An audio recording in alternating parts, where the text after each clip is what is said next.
so there were two moments that actually really stood out to me in the debate.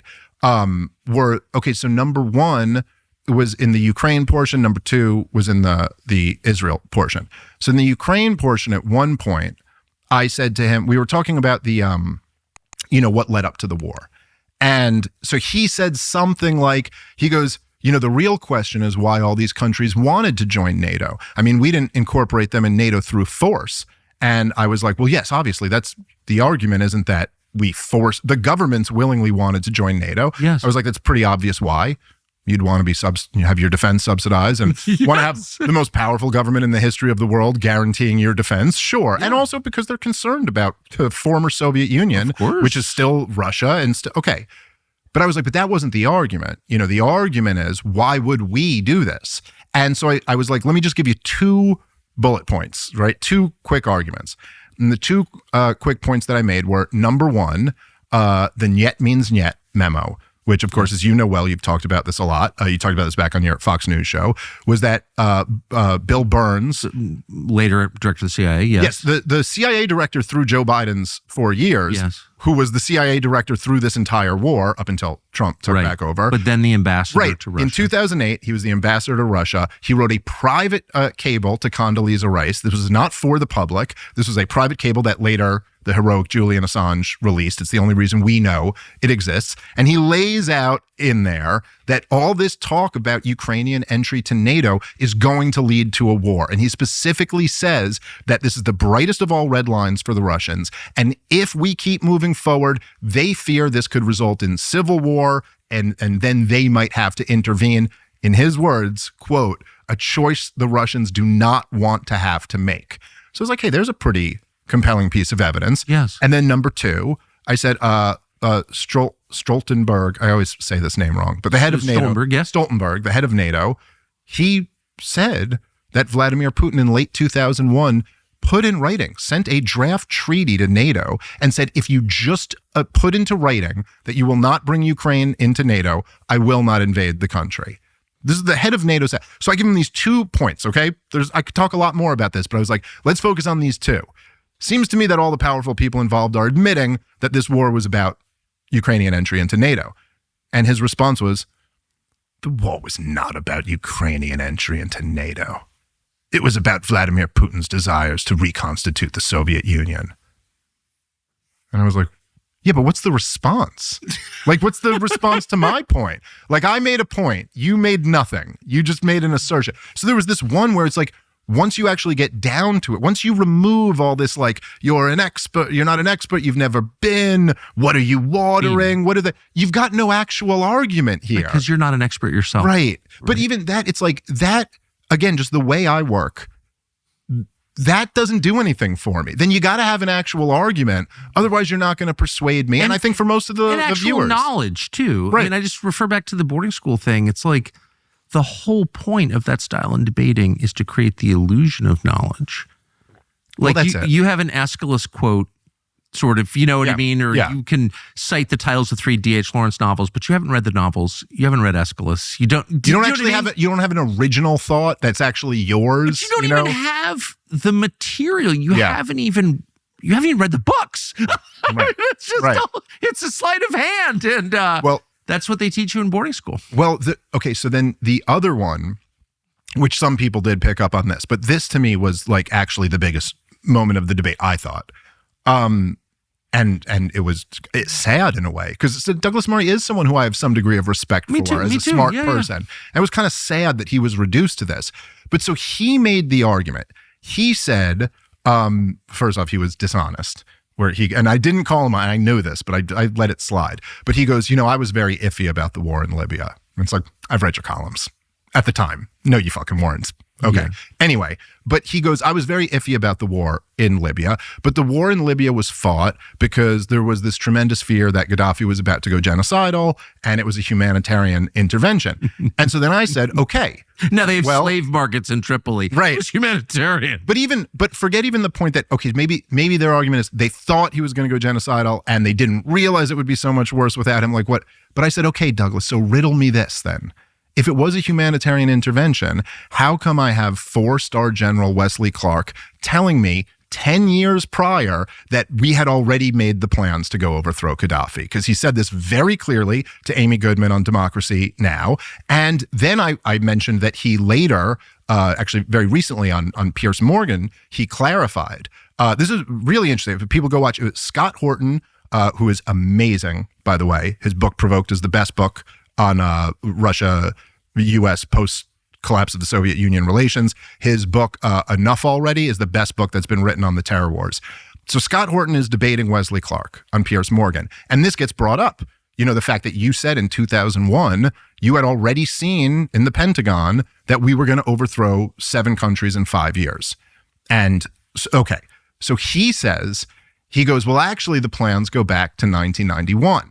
And I saw them first from Paul Wolfowitz's office. And then basically the plans got killed. And then they were revived by Richard Pearl and a study paid for by the Israelis. This was 4-star General Wesley Clark's comments on it. So I brought that up. And I go, well, look, you're going to say that this is a humanitarian intervention, but that seems strange because the plans to overthrow Gaddafi were already written many years earlier. And then they had their opportunity and they did it. I think it was more than just a humanitarian intervention. And then his response is this thing about how Paul Wolfowitz's name starts with an animal and ends Jewish. And it was kind of funny the way he said it. But then he went, be careful what you're watering there. Because you can't, a lot of people are going to hate Jews if you just start bringing up Paul Wolfowitz's name. And I just could not believe, by the way, the end result of that is he had no response to what I was saying. He didn't have a response to why this wasn't. Paul Wolfowitz has an identifiably Jewish name. You're abetting anti-Semitism by bringing it up, even though he's a government official who helped get us into this war that killed 1 million people. Yeah, he's also in other places talked about how Paul Wolfowitz is like a hero in the Kurds in Iraq consider him a hero because he was the architect of the war that overthrew Saddam Hussein. But like, I'm not allowed to mention him because which is, first of all, it's just beside the point. Like, forget what this will lead to. What's the truth?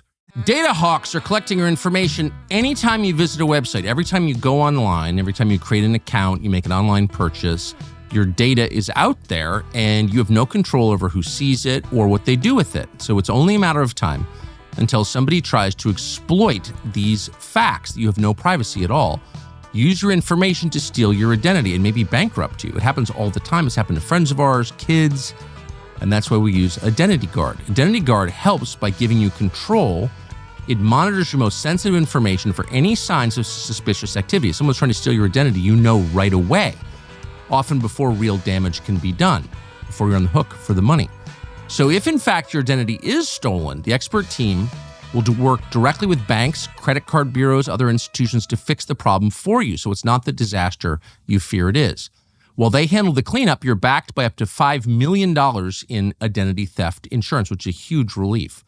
Imagine waking up and finding out that someone in a foreign country is using your name and social security number to steal money from you. It happens all the time. So the team there is available 24/7 if you ever need help. There are no bots, there are no call centers offshore. It's based in the United States. They know exactly what you need. Somebody becomes a victim of identity theft about every 6 seconds, constantly. So don't let the next one be you. Visit identityguard.com/Tucker for 30 days free, plus a special discount if you want more. Sign up before this happens to you. identityguard.com/Tucker. That's what matters. So he's, of course, a very pro-Kurdish, I would imagine. Right. Yes. I'm sure. Yeah. Well, I actually have been there. Oh, have you? Yes, I have been there. And I can say firsthand, the most brutal people I've ever met in my life were Kurds. Like, actually, I saw it firsthand.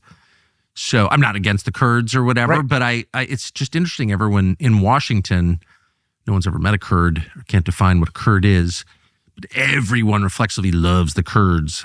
And I've never had strong views about the Kurds. But again, I just want to say I've seen it in action in Iraq, and I was shocked by the Kurdish behavior personally. Yeah. Well, also, it was all the people who are, were knocking Donald Trump in his first term when he wanted to pull out of Syria. And they were like, what about the Kurds? We can't betray the Kurds. And then those same people will tell you what a great president George H.W. Bush was. But we can't betray the Kurds, right?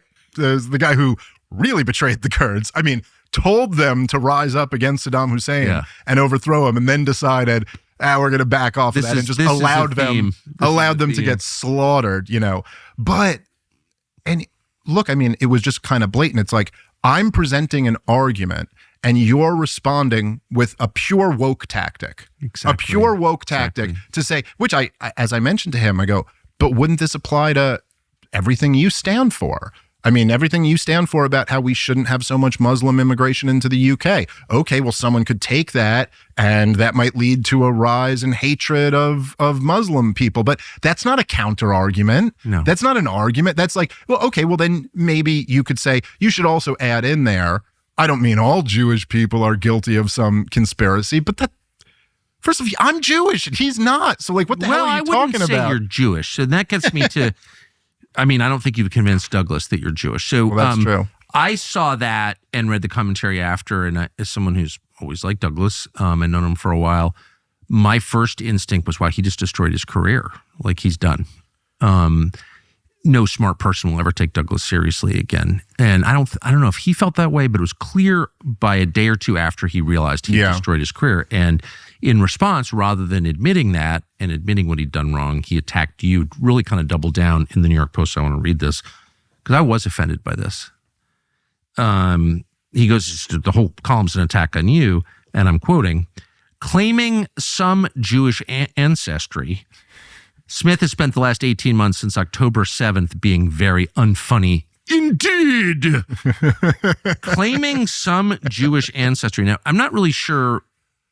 Well, I'm just going to, I don't know why that just, well, so what, do you claim some Jewish ancestry? My mom and dad are probably the big ones. I do claim some Jewish ancestry. But yeah, I mean, it was so, well, first of all, which I'm not even the first, because everyone made this joke already about the art, but he says, I haven't been funny. And Douglas has never been to one of my comedy shows, so he should come and check it out, and then he could tell me what he thinks. I think I'm pretty damn funny in my shows, and the audience seems to think so. But what is your Jewish ancestry that you claim? I mean, first of all, he suggests that you're like a fake Jew. Yeah.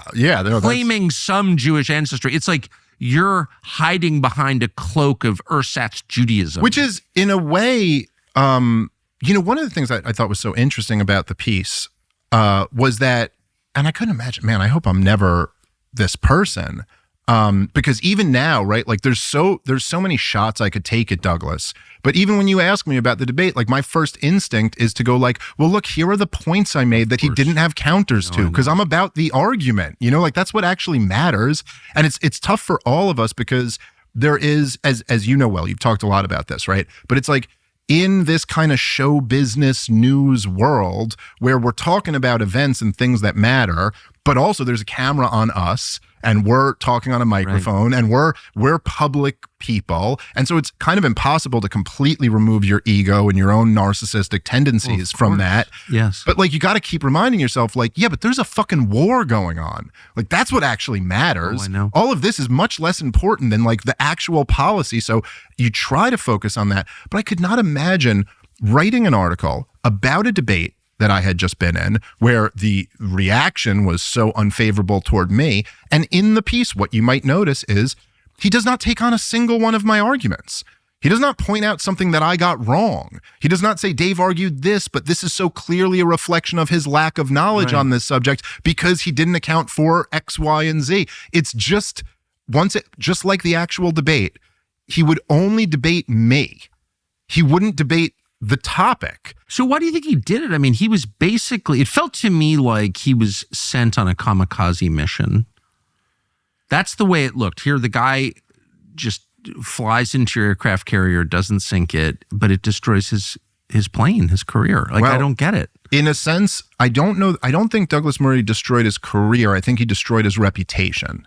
And so his reputation amongst the people, but his career is actually going to be fine. Much like Kamala Harris's career is actually going to be fine.